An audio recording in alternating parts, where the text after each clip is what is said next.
Hello everyone, welcome back to Ease English.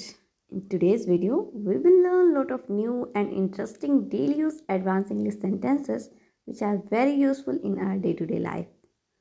To be a fluent speaker, you have to watch the whole video and do practice with me. Guys, this is Vani Yadav and you are watching me on Ease English. Before going to start the video, I request you all, if you are new in the channel, do subscribe to the channel. And if you are already a subscriber, then hit the like button and share the video. So without further ado, let's begin. First sentence. अब मैं कुछ बोलूं? कहिए, May I say something now? May I say something now? For example, आप और आपका दोस्त बात कर रहे हो और आपका दोस्त इतना बात करता है कि आपको टाइम नहीं मिलता बोलने के लिए. जब वो कंटिन्यूस बोलता रहता है तो एक मोमेंट पे आके आप कहते हो ना, अब चुप हो जाओ, मैं कुछ बोलूं. तो अगर ऐसे कहना है कि अब मैं कुछ बोलूं, आप कहिए, मे आई से समथिंग नाउ. Next sentence. आपसे ये उम्मीद नहीं थी. कहिए, आई didn't expect it from you. I didn't expect it from you. For example, आपके दोस्त ने कोई ऐसा काम कर दिया जो आपने उससे एक्सपेक्ट नहीं किया था. मतलब आपको नहीं लगता था कि आपका फ्रेंड ऐसा है, बट स्टिल उसने कुछ ऐसा गलत काम कर दिया, कुछ गड़बड़ कर दिया आपके हिसाब से. तब आप उससे कहते हो ना कि तुमसे ये उम्मीद नहीं थी यार. तो आप उसको इंग्लिश में कह सकते हो, I didn't expect it from you. I didn't expect it from you. Next sentence. तुम कहाँ से आए हो? पूछे, where have you come from. Where have you come from. For example, आपके यहाँ कोई गेस्ट आता है, आपको नहीं पता कि वो कौन है, कहाँ से आया है, तो आप उससे बहुत पोलाइटली पूछते हो ना कि आप कौन हैं, कहाँ से आए हैं, मैंने आपको पहचाना नहीं. तो यही बात अगर आप इंग्लिश में बोलो तो आप ऐसे कह सकते हो कि sorry, I didn't recognise you, who are you and where have you come from. Next sentence. चिंता मत करो. बहुत ही सिंपल सा सेंटेंस है. बोलिए, डोंट वरी. Don't worry. जैसे आप किसी को बोलना चाह रहे हो कि आप चिंता मत करो, सब ठीक हो जाएगा, या फिर चिंता मत करो, मैं ये काम कर दूंगी, तो आप कहिए, don't worry, I will do that. मतलब आप चिंता मत करो, मैं ये काम कर दूंगी, तो आप इंग्लिश में कहिए, don't worry, I will do that. Next sentence. मैं जल्दी में हूँ. कहिए, I am in a Hari. I am in a Hari. For example, आपको कहीं जाना है, सडनली आपके घर कुछ गेस्ट आ जाते हैं, तो आप उनसे कहते हो ना कि अभी मैं थोड़ा जल्दी में हूँ, आप लोग बैठिए, रेस्ट करिए, मैं वापस आता हूँ तो आप लोगों से बात करता हूँ. अगर ऐसे में आपको कहना है मैं जल्दी में हूँ, आप उनको कहिए, I am in a Hari. I am in a Hari, I will catch you soon. Next sentence. क्या कहा तुमने? बोलिए, व्हाट डिड यू से. व्हाट डिड यू से. फॉर एग्जाम्पल, किसी पर्सन ने आपको कोई इनअप्रोप्रिएट बात कह दी, मतलब कुछ गलत बात कह दी, तब आप उससे गुस्से में पूछते हो ना कि क्या कहा तुमने. आप पूछिए, व्हाट डिड यू से. व्हाट डिड यू से. Next sentence. जो हो गया सो हो गया. काफ़ी फेमस फ्रेज है. लोग कहते हैं कि चलो अब जो हो गया है सो हो गया, भूल जाओ जो भी हो गया. तो आप इंग्लिश में कहिए, let bygones be bygones. Let bygones be bygones. जो हो गया सो हो गया. Next sentence. वह सोया हुआ था. कहिए, he was asleep. He was asleep.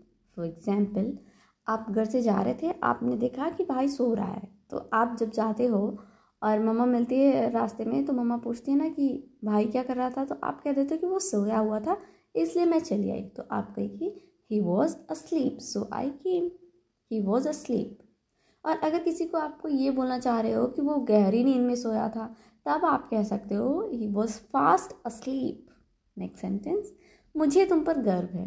कहिए, I am proud of you. I am proud of you.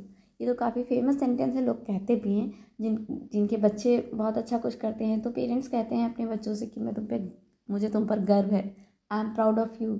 या फिर टीचर्स भी अपने स्टूडेंट को कहते हैं. तो अगर अब से आपको भी किसी को ये कहना है कि मुझे तुम पर गर्व है, आप इंग्लिश में कह सकते हो, I am proud of you. Next sentence. बेकार की बात मत करो. कहिए, don't talk nonsense. Don't talk nonsense.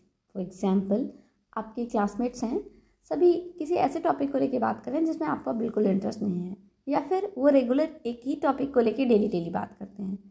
तब आप एकदम परेशान होकर उनसे कह देते हो ना कि यार ये सब बेकार की बात मत करो, तो आप उनको इंग्लिश में कहिए don't talk nonsense, don't talk nonsense.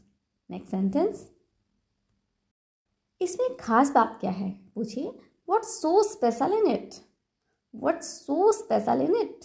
For example, कोई चीज़ है जो आपके फ्रेंड की बहुत फेवरेट है या फिर आपके भाई बहन में से किसी की बहुत फेवरेट है और आपको वो चीज़ बिल्कुल अच्छी नहीं लगती, तब आप उनसे पूछते हो ना कि इसमें खास बात क्या है, तो तुम्हारी ये फेवरेट इतनी क्यों है। तो अगर ये पूछना है कि इसमें खास बात क्या है, आप इंग्लिश में कह सकते हो what's so special in it. Next sentence, मेरे पास नगद रुपया नहीं है। आजकल क्योंकि ऑनलाइन का ज़माना है तो लोगों के पास थोड़ा कैश कम होता है, तो आप कह सकते हो आई don't have any cash, I don't have any cash. For example, आपके पास भी कैश में पैसे नहीं है, मतलब छुट्टे पैसे नहीं है बट फ़ोन में है, तो आप कह देते हो ना कि मेरे पास भी कैश में तो नहीं है, नगद रुपया नहीं है, आप कहिए I don't have any cash. Next sentence, तुम कायर हो, कहिए you are coward, you are coward. For example, आपका भाई है, अंधेरे में जाने में बहुत डरता है, तो आप उसको कहते हो ना कभी कभी मजाक में तुम बहुत कायर हो, तुम डरपोक हो, ऐसे कहना है तो आप कहिए you are coward. Next sentence, ये किसके लिए है, पूछे who is it for, who is it for. For example, आपने देखा कि मम्मा कुछ स्पेशल डिश बना रही है, आप पूछते हो ना मम्मा ये किसके लिए है, तो अगर मम्मा बताती है कि कोई गेस्ट आने वाले हैं तो आप मम्मा से इंग्लिश में पूछिए मम्मा हु इज़ इट फॉर। और अगर मम्मा कहती है कि तुम सबके लिए है तो मम्मा को कहना चाहिए it is for all of you.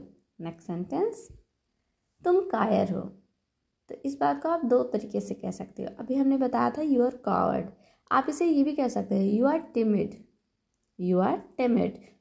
तो अगर आप किसी को कहना चाह रहे हो कि तुम कायर हो, तुम डरपोक हो, तो आप कहिए यू आर कॉवर्ड या फिर आप कह सकते हो you are timid.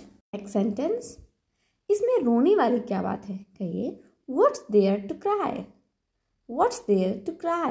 For example, आपका फ्रेंड है, मार्क्स दिखाए गए हैं और उसके मार्क्स थोड़े कम अच्छे हैं, तो इस बात को लेके वो रोने लगता है, तब आप अपने फ्रेंड को समझाते हो ना कि अरे यार नंबर ही तो है, इसमें रोने वाली क्या बात है, अगली बार और मेहनत करना और अच्छे आ जाएंगे। तो अगर ऐसे आप कहना चाह रहे हो कि इसमें रोने वाली क्या बात है, आप उसे इंग्लिश में कहिए What's there to cry? What's there to cry?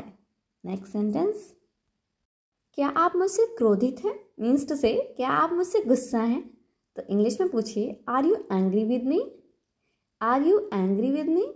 For example, आपका दोस्त है, आपसे बात नहीं कर रहा है किसी बात को लेकर, वो आपसे गुस्सा है, तो आप उसको पूछना अगर चाह रहे हो कि क्या तुम मुझसे गुस्सा हो, आप इंग्लिश में कहिए are you angry with me, are you angry with me. या फिर कभी कभी होता है कि मम्मा आपसे गुस्सा हो जाती है, मम्मा ने आपसे कोई बात कही, आपने उनकी बात को इग्नोर कर दिया या फिर ध्यान नहीं दिया, नहीं सुना, तब वो आपसे गुस्सा हो जाती हैं। और जब काफ़ी देर तक वो आपसे बात नहीं करती हैं तो आप पूछते हो ना कि मम्मा क्या आप मुझसे गुस्सा हो, तो आप ऐसे ही पूछना mama are you angry with me, are you angry with me. Alright guys, that's all for today. I hope आपने वीडियो को पूरा देखा होगा, वीडियो आपको बहुत इंटरेस्टिंग लगा होगा और काफ़ी नए नए सेंटेंसेस आपने सीखे भी होंगे। अगर वीडियो आपको अच्छा लगा है तो प्लीज़ वीडियो को ज़्यादा से ज़्यादा लाइक करें, शेयर करें, और हाँ, चैनल पे पहली बार विजिट कर रहे हैं तो प्लीज़ चैनल को सब्सक्राइब करना बिल्कुल भी ना भूलें। मिलते हैं हमारे नेक्स्ट वीडियो में, टिल देन बाय बाय।